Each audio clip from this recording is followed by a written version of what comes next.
Welcome in to the Husker247 Podcast. It's been a little bit since we've been able to join you, so we appreciate your patience, and we hope that this edition lives up to the extremely high standard that we have set with all of the hundreds of episodes that have come before. I, of course, am Mike Schaefer, joined by Michael Bruntz, Brian Christopherson. We are Husker247. Gentlemen, real quick, do you want to sum up how your summer vacation has been going so far? Bruntz, you've been traveling a little bit. You got some quality windshield time, I guess you could call it. Yeah, I took the long way through the state. It's been good. No complaints over here. Got a new dog. That's kind of been the story of the summer. So been hunkered down. You're burying the lead here. Why has the dog not been more discussed? Yeah, I don't know. Well, she's fine. We're all getting used to one another, I think, is probably the best way to put it. Fair enough. BC, you also have traveled a little. You went up to the old fishing hole in Minnesota, from what I understand. I did, but we only went fishing about 3 times. We had some trees down, so my dad was out there with the chainsaw. I was with the wheelbarrow. I don't think you trust me with the chainsaw. It might surprise you that I'm not that type of guy. I did get a little chainsaw time, but mostly it was like you just stay over there and put these these logs in the wheelbarrow, and you can handle that and not have anybody take a finger off. So that's what I did. I think every interaction that I've heard about with your dad in some kind of like home fixing capacity, I would not be surprised that he didn't let you anywhere near that chainsaw. I think we have that. We're in that age. There's a lot of people like early mid 40s who have their fathers late 60s, 70s, and their fathers are quite disappointed in how little handiwork they can do around the house. There's obviously exceptions to that, but I'll be explaining I got this little problem, and my dad is very kind and always wants to fix it, but there has to be something deep within him that's like, man, what's wrong with this freaking kid? How's he mine? Do you get the reverse where you explain to him something that you solved yourself, and then as you're talking about it, it sounds so minuscule in retrospect that you wish you hadn't brought it up? I'm sure there's examples of that. I don't even know that I've done that. Like, I don't know if I've the thing I don't want to do is like, if I say like, oh, the toilet's making a noise, my dad he lives in Omaha. He loves to help. He'll drive down like and want to fix it. I'll be like, no, I'll get someone out here. But it's great to have family like that. But yeah, I'm sure there's some level of disappointment, but he needs to know, like, I can't hurt these typing hands, Yep. No, you gotta protect the money makers for you here. We need you driving that content. And speaking of content, we're going to dive into the most indispensable Huskers list that we've been rolling out so far here this month and a little bit last month. We are right up against the top 10. And so I thought it was a good time to kind of go back and review some of the names that we have rolled through. And I guess to sort of start with, BC, do you want to just kind of give an overview of what the most indispensable Huskers list tries to encapsulate with what we're doing here? Obviously, it's a way to shine a spotlight on individual players for the forthcoming season. But sort of, I guess, why do you rank players the way that you choose to rank them? Like, what's your sort of value system as you think about it? Because we all compile our list, we put it together, and then we aggregate it. Yeah, it's not just the best players. I would say talent is still the top category of, like, who can produce, but it's also the depth chart. Like, okay, if this guy went down for whatever reason or was not available, what would be like the level of oh crap factor that the fan base and media feels about that? Like, what do we not know about who's behind him? Like, how does that affect the depth chart if you're without this guy? So in many ways, it's kind of a way to analyze the depth chart, what you think of the depth chart, which position groups you think have the deepest that they could turn to. And so, like, for instance, we'll go through this, but the secondary has some guys who you might say are some of the better players, but maybe you're of the thinking that Nebraska's got 10 or 11 guys, that the second guys are getting closer to the first team guys in that particular position group. Maybe not, but if you are, then maybe you would have like Marquise Buford lower in a ranking like this than you would if you just rated him just on talent or experience alone. Yeah. Bruntz, is there anything you kind of want to add to kind of what BC said there about how you go about your version of it? Yeah, I think it's a good good summary. I always think of it like there's the talent part of it, there's the depth chart piece of it, and also it's like if this guy limps off in the second quarter of a conference game in early November, like to what degree is Nebraska completely screwed? And that's kind of always at the back of my mind. Thanks for softening that, because it started like you could have went somewhere else there. It's the summer. I almost went there. No, but I kind of keep that in the back of my mind too, is like how much would Nebraska have to really strain to replace a guy or kind of play around it. So that's kind of another thing I always kind of keep in mind too. Are there any positions, we'll start with Bruntz, any positions that it's harder for you this year than maybe others? You know, BC mentioned the depth in the secondary, or how many different options there are there. Is there anything else that kind of comes to mind? Yeah, offensive line is tough because I think there's guys that are certainly indispensable, and Elijah Pritchett is, spoiler alerts, at number 9. But at the same time, like, it feels like there's some depth in that group. You don't really know where guys are going to settle yet either, because you've got a number of guys on that line that have played multiple positions, can play multiple positions, will play multiple positions, that you can kind of mix. Like, they're at the point now, I feel like, where you can mix and match a little bit. And I guess maybe that kind of drives guys further down the indispensable list a little bit than maybe what it would be in years past, where it was like, this is your starting left guard. You don't have a guard that's close behind him, and you're going to be in trouble if something happens there. So I think that group, to me, was a little bit more challenging than it has been in the past, which I think is more of a reflection of the fact that you have a lot of veterans, and you also have some young guys that have kind of closed that gap between the older guys and the younger guys. All right. I am going to, just because I want people to be able to hear the list, and I didn't prepare well enough to give people visuals on the YouTube version of this, but I'm going to read through. We'll just go, in groups of 5, just kind of to start off with. And then I'm going to throw it to either Bruntz or BC, and they can pick one out of that 5 they want to discuss. When we get done with that, we'll dive into a few other questions I have about this list and their general thoughts on it. So, starting at number 25, the last guy to get his own individual mention. Now, there was an honorable mention list that when BC wrote it and I was reading through it, it's like, I thought I had that guy listed. Completely forgot about that guy. So this roster feels like it's going to be deep in terms of people you expect to contribute.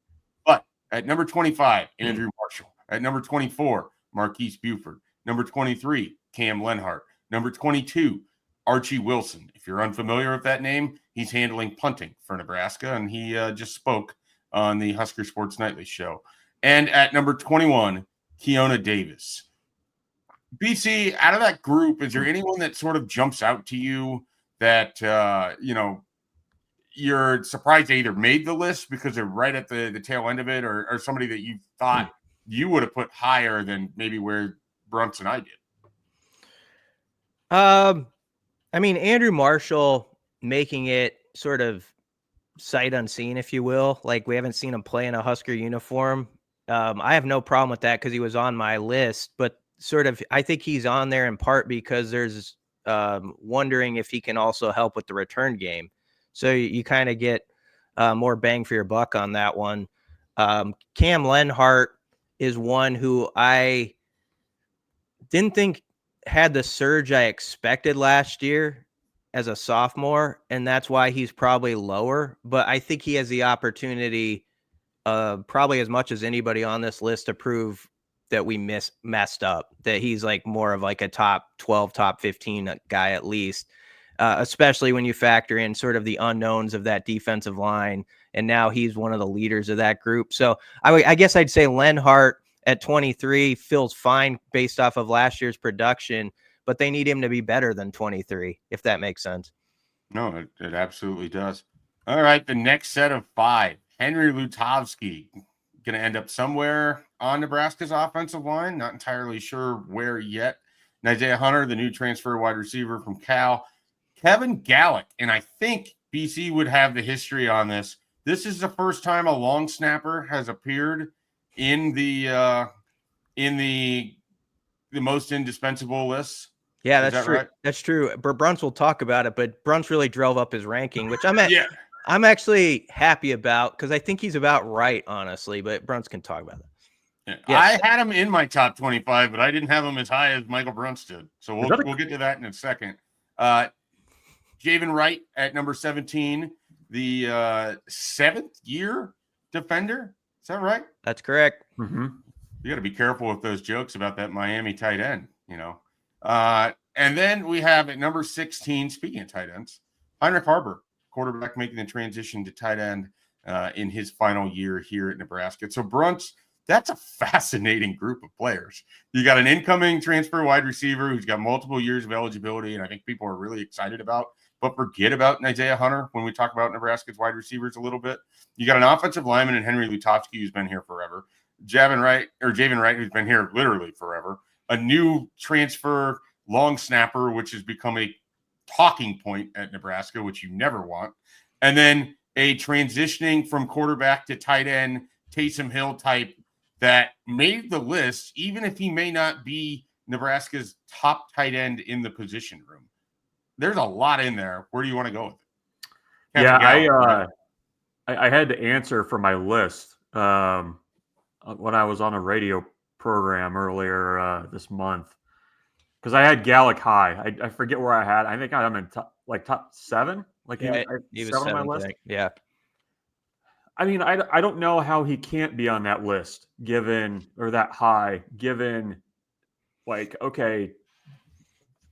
going back to how screwed would Nebraska be? I mean, I think we saw what can happen if you don't have that buttoned up.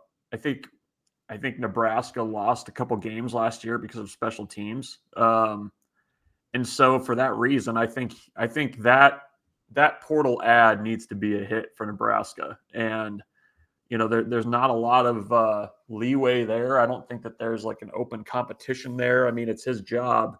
And, maybe this is the last we have to hear about him. I mean, that's the hope for Nebraska. And I think Haarberg was another one that I had pretty high on my list as well. And I think in part because he's just so unique for what he does in Nebraska's offense that I don't know that there's somebody on that roster that if he is unable to play, that you would immediately go to do the kinds of things that he's going to do. Like I believe he's going to be a short yardage option. I mean, I think he's going to have to block in line a little bit. They're going to try to use him in a variety of ways. And I think that makes him a little bit unique and, maybe a little bit indispensable to the offense. I mean, at least that's what I'm imagining. I mean, there's a little bit of projection going on there, but there's not two Heinrich Haarbergs or another guy on that roster that has that kind of skill set. Maybe Carter Nelson. You can kind of envision something similar, but Haarberg is just such a unique athlete that I think I thought at the time that he deserved to be a little bit higher on my list and was. And I probably skewed things a little bit. I know I skewed things a little bit with Gallic, so my apologies. No need to apologize. I find the idea of Heinrich Haarberg in the red zone to be the most intoxicating aspect of all of this because I spent all of last year talking about it as like this needs to be a thing Nebraska does. And they did it a little bit, but they didn't really commit to it. But now you have Dana Holgorsen as your offensive coordinator. You have Haarberg, who's no longer the backup quarterback, so you can utilize him and a little more freely, I think. And again, I just have this vision of this spread out offense that once you get inside the 10-yard line, you can get real kind of weird formation wise and have Haarberg back there and you can put him in motion. You can have him taking the direct snap. You can have him coming off the side and then throwing it. Like there is so much you can do in terms of a red zone formation with him that he does kind of feel like he could be their short yardage player for a team that kind of lacks it. Like a backfield in which you have Emmett Johnson going in motion and Haarberg catching that snap and Ja'Cory Barney on the field. Like you're going to have to defend in different ways if you're smart about it. And we know that Dana Holgorsen can create things. So I don't have any problem with him being on the list or even sort of where he's at. I think I had him in the high teens, maybe, so not too far off from where he landed. I don't have any issue with Kevin Gallick. I had him somewhere in the 20s as well. Nebraska's long snapper situation cost him at least one game last year. They probably win the Iowa game if they could just snap a football. They might have won other games if they could just snap a football. Illinois comes to mind. So definitely agree with that. All right, let's finish up the final group of 5 here. Edge rusher Willis McGahee, someone I think we're all kind of excited about in terms of what the next year could potentially bring for him. Someone who I think is going to get a lot of opportunity with Phil Simpson in the outside linebacker room. Deshaun McCullough, a player that I admittedly am a little more apprehensive about than most, and I'll get into that here in a second. Luke Lindenmeyer, the tight end that I referenced earlier, he's, I think, going to have a ton of value. Nebraska really likes him. They've liked him since Matt Rule got here. Rocco Spindler, who feels like the sort of old, wise veteran on the offensive line that's not young, but he played in a national title a year ago, and I think he's going to bring value there. And then Marquise Watson-Trent at number 11, a guy that I've spent most of the last few days writing about for whatever reason. And he is the former Sun Belt Defensive Player of the Year in 2024 coming from Georgia Southern. That's a sort of a fascinating group. Before I dive into my thoughts on McCullough, BC, what do you think of that group of 5 right there? Some transfers, a walk-on, and a second-year linebacker that has arrow up as far as I'm concerned. Yeah, McGahee, first off, I'm as excited to see him as any player on this Husker roster this year.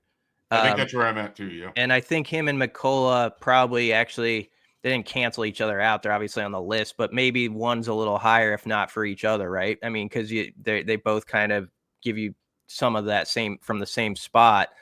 But I just thought in a small sample size last year, McGahee was just popped a lot. You don't see that as much from a true freshman, where he forced a couple fumbles, and then he had like 2 or 3 almost plays where they were just like a split second from also being another something for him on the stat sheet.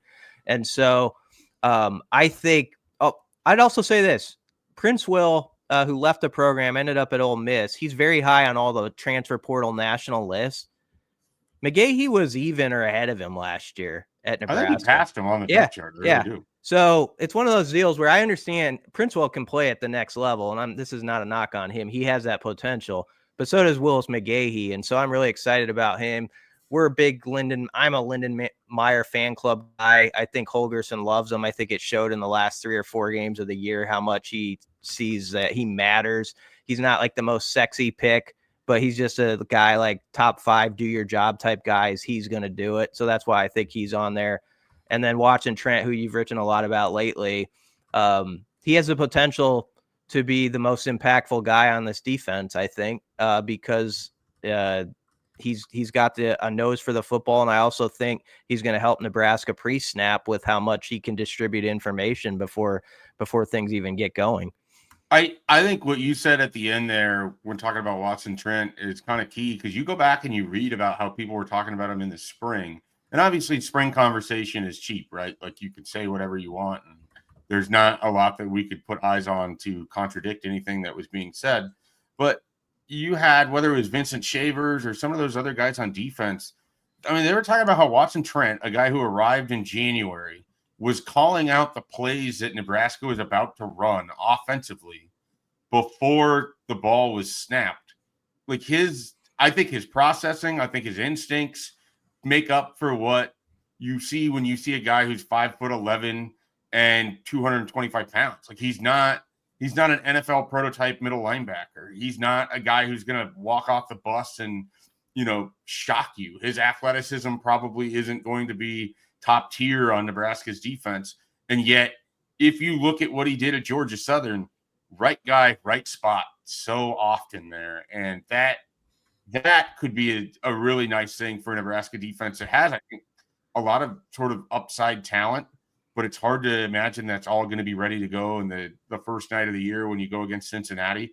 If a guy like Watson-Trent can hold over for a year and then set Vincent Shavers and some of these other defenders off to take off in 2026 and teach them, how to watch film and how to study and the tendencies and what he's, give them his brain, so to speak, could be really helpful for the middle of Nebraska's defense. I mentioned Deshaun McCullough, and I don't know if you guys think I'm nuts for this. I have some concern that he may not physically fit the Big Ten as well as he did the Big 12. Like, if you're asking him to play forward, he has almost like this small forward type body. He's got narrow shoulders, long legs. So if he's not a super effective off the edge pass rusher, I'm a little worried about him getting swallowed up by big offensive linemen in the Big Ten. You think I'm making too much of this? And I'm just going off of seeing him in press conference settings and running around a little bit in an open practice. So and I can't say that I watched a lot of Oklahoma. I saw him a few times there, and he's an entirely different role, I believe, for Nebraska than he was at Oklahoma too. He's got to be more forward facing, and that means he's got to disengage from some large humans. I think with him, I think some clarity in role will help. Like in what limited Oklahoma stuff I watched, he felt like a guy, and reading about him too, he never really had like a set role. Like they kind of used him as a jack of all trades. And I do wonder if having more of a focused position in Nebraska's defense will help him. I certainly is he going to be like playing with his hand in the dirt in the Big Ten? Maybe not, at that jack spot, but I think he's enough of a weapon that they can find ways to use him and pair him with. I mean, I could see a scenario where on third down he's out there with McGahee, and not having to set the edge. So I don't know. I mean, I get it. I definitely get it. I mean, I'm curious to see in John Butler's version of this defense how they're going to use some of those kind of tweener guys, because I think there's a little bit more of a free-flowing nature to what Butler's going to want to do versus maybe what we saw with Tony White. Third down, obviously, Tony White kind of dialed things up, but I think you're going to see a little bit more mixing and matching probably in that second level in the defense. I understand what you're saying, Schaefer. McCullough and Harburg, to me, are the two examples of players where I think the ceiling could be incredibly high, but I don't know. I'm not even with Harburg, I'm excited about that and that this is happening in that storyline, but I'm not as sure as some people are, like that it's gonna just like fly, it's gonna, and that's sort of how I am with McCullough, but it really could, and that's why they're both exciting storylines. But I understand, what you're saying. I do think this staff has made a concerted effort, as Bruntz said, like, here's your home. We're going to make you feel like you've got something you can really excel at without, being a jack of all trades, master of none type guy. So I like that they're attacking it that way. Looking at the 15 names that we've run through here, and obviously, I mean, if you want to be glib with it, you could just say one of the guys that's 11 or 12. But Bruntz, is there someone maybe towards the back of the list that you think has the ability to get themselves in, say, the top 8?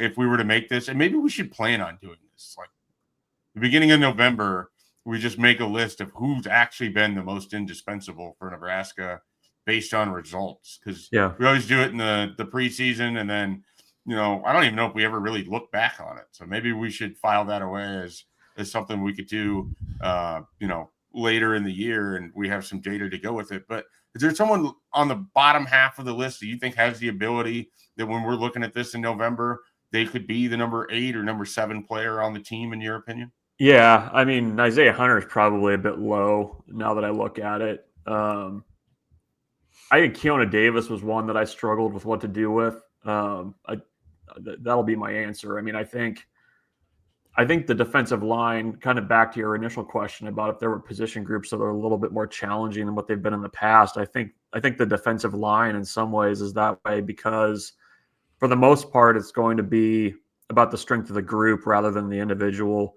But I think Keona Davis has the potential to be a real problem as a pass rusher. And I think when you look at the defensive line, the question is who's going to be that ready-made pass rush where, you don't have to dedicate a ton of pressure, a guy that can just win a one-on-one and get after the quarterback. And I think Davis has that high of a ceiling. So I would consider it a bit of a disappointing year if we re-rank these in November and he's not further up the list. Like, I think he's got to be that kind of a player, and they're counting on him to be that kind of a player this year. So I think I'm expecting him to be a riser by the time we get to the end of the season for sure. BT, because I know the honorable mentions that you wrote about. Is there someone that didn't even make the top 25 that you think has the ability to be a top 15 player or a top 12 player this year as well? There's one very large defensive lineman that comes to mind for me that feels noticeably absent from this top 25, but I think that's fair given that he's as much of a question mark as anybody despite his previous recruiting status. You talking Judy? Yeah, no. Williams Nwaneri. Williams Nwaneri definitely could show us by November that he's top 10, top 15. I do think Elijah Judy could show us he's like top 20. I think that's possible. He's one of those X factors no one talks as much about, but I think is key. Malcolm Hartzog is someone I feel like fans and media probably don't like. If you asked coaches like inside the building, like who's guys that really matter to you, that know their stuff, that you can trust to do all these different things, I think they would have him higher than we do. And he has the opportunity sort of in his nickel role. Sounds like he's going to be more of a nickel this season to produce that and show the best version of himself. So I could see where Hartzog, Williams Nwaneri, as you say, Judy, sort of a sleeper that I'd throw into this is Bauer. And the reason I say Jacob Bauer is because he's just like John Bullock in the same way. Like 2 years ago, we heard Bullock all spring. It's like, okay, is this a spring story or is it more? And it was definitely more than that. And I just feel like he's going to be a guy, even though it's shaping up that linebacker is a deeper position, that he might be hard to keep off the field as time goes along. So Bauer, someone who's in the top 25 at number 17 that I'd love to be like a top 5 or 6 guy is Javen Wright. Like, I'd love it if Javen Wright just had a full season and he's just a complete playmaker. Like a couple years ago, I think we got an appetizer of what that could look like. Man. And he was very good for like an 8-game stretch. Yep. There was that part where it felt like he was, and there was a couple games in particular where it felt like he was just everywhere. And so if that guy shows up, he's suddenly like someone we'd make a list. You're like, oh, you can't be without him. No doubt about it. I think you mentioned him right at the beginning of this.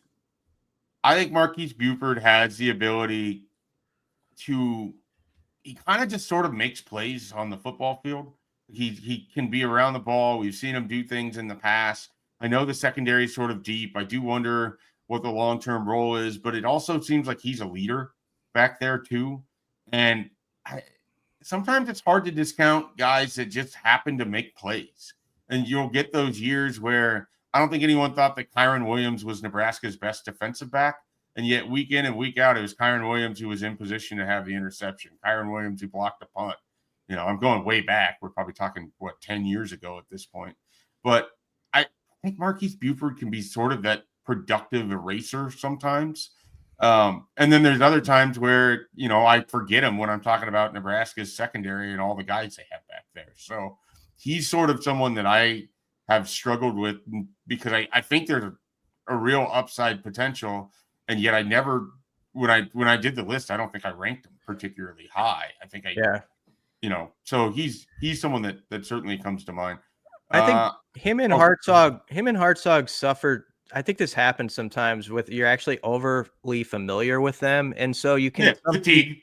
Yeah. You sometimes remember like the worst stuff, like the game where it was rough or the ball escaped their grasp. And I think both those guys maybe suffered on the list a little because of that and have a chance to iron out some inconsistencies and really show they're like actually top 15 guys. All right. Well, the top 10, which we are already into, but we'll save these for another podcast as we kind of go through it, at least verbally. You can, of course, read all about each of these players at Husker247.com, where you can get plenty of coverage on everything else. Bruntz has been writing some MLB draft coverage. Nebraska has had a few players taken. Luke Broderick, you get to choose between coming back to college or going to the Rockies organization for pitching. How's that sound? Well, he's made his choice. So, did he? I missed it. Yeah, He's no, going? it's headed. He's going to be headed to the Rockies. It's hard to. If you're a pitcher, it is hard to pass up. When I talked to him yesterday, he was pretty trending that way. He hadn't talked to Nebraska's coaches yet, but that's where things were headed. Did you tell him about the elevation at Albuquerque? Should he just get to AAA? I didn't realize that was their affiliate now because they've been. They're like Colorado Springs would have made sense. Yeah. And they were even Las Vegas at one point, which also has its own elevation issues. It's not nearly as pronounced as Colorado Springs or Albuquerque, but it's the ball flies in the Pacific Coast League. So it almost doesn't really matter which team you're pitching for there. So congrats to Luke Broderick. Mason McConaughey went in the 4th round to the Rangers, which was earlier than I was expecting. Who were they the only two? Who else? Did I forget anybody here? McConaughey was picked. There were some guys that are connected to Nebraska who were picked. Cash Kuiper, the JUCO pitcher in Oklahoma, went to the Tigers in the 12th round. He's going to sign. And then, I'm sorry, I'm throwing names together here. Carter Gross, I believe is how it's pronounced. Freshman out of Minnesota. He went to the Pirates in the 17th round. Outfielder, pitcher. He's kind of got a unique situation because he's actually already in Lincoln enrolled. So he's got a decision to make there. But I think Nebraska probably holds on to him. And then J.D. Hennon was the other Nebraska connected player. He didn't get picked, but signed an undrafted free agent deal with the Orioles. Nebraska kind of been looking at him as a potential weekend guy this coming year. They'd signed him out of the portal, so he's off to professional baseball as well. So, I think Nebraska's probably got to take another look at the roster, see where they need some help. I could see him maybe taking another pitcher out of the portal, something like that. But, I think that's quite a few picks now that they've had pitcher-wise under Will Bolt. They've had a pretty good run there. Yeah, that's just the way it all works. You have the portal, and then you turn around and you have the draft. Like there's really no other college sport that has to deal with this the same way that college baseball does. And so you kind of forget that off and on. All right, guys, we are getting so much closer to the return of Nebraska football. And when we have an episode next week, I believe BC would be out in Sin City. Is that right? Yeah, Nebraska's at the microphones on Tuesday. We'll be out there, and so we'll have to do something. I can get behind one of the coaches' name tags like last year, and we can do that. Yeah, that'll be we'll make that happen. That'll be great. Who was it last year? Was James Franklin? Yeah, right? That was James Franklin, I believe. Right. Do you think you helped get Penn State to the college football playoff? I didn't want to say it. I wanted people to kind of piece that together and think that, but yeah. Nice. Well, let's see what happens if you get behind Jed Fish this year for Washington. Is Fish? We'll put it to test. Is old Fishy up Tuesday? Are they there on Tuesday? I can't remember with Nebraska. I don't remember. I just picked somebody at random. I can't promise that you're going to have the Jed Fish opportunity that we're all dying to see here, but so it goes. All right, everyone, check out what we got going on at Husker247.com. There is still recruiting stuff going on. Valden Sohn expected to make an announcement at some point this month. They're tweeting about it, but we don't have an approximate date. Nebraska has done a great job here. It sounds weird to say I don't think they're going to get him, but they probably couldn't do more than they already have in terms of recruiting, which makes him someone in particular. You got to get him to signing day if you're Georgia. Nebraska has flipped a notable recruit from Georgia late in the process before. We'll see if they're able to pull that again, if that is the route that Valden Sohn goes. So that's what you have going on in recruiting. Otherwise, we're all just getting geared up for the start of fall camp. So we'll have all of that at Husker247.com. For Brian Christopherson, Michael Bruntz, I'm Mike Schaefer. We're Husker 24/7. We'll catch you next time.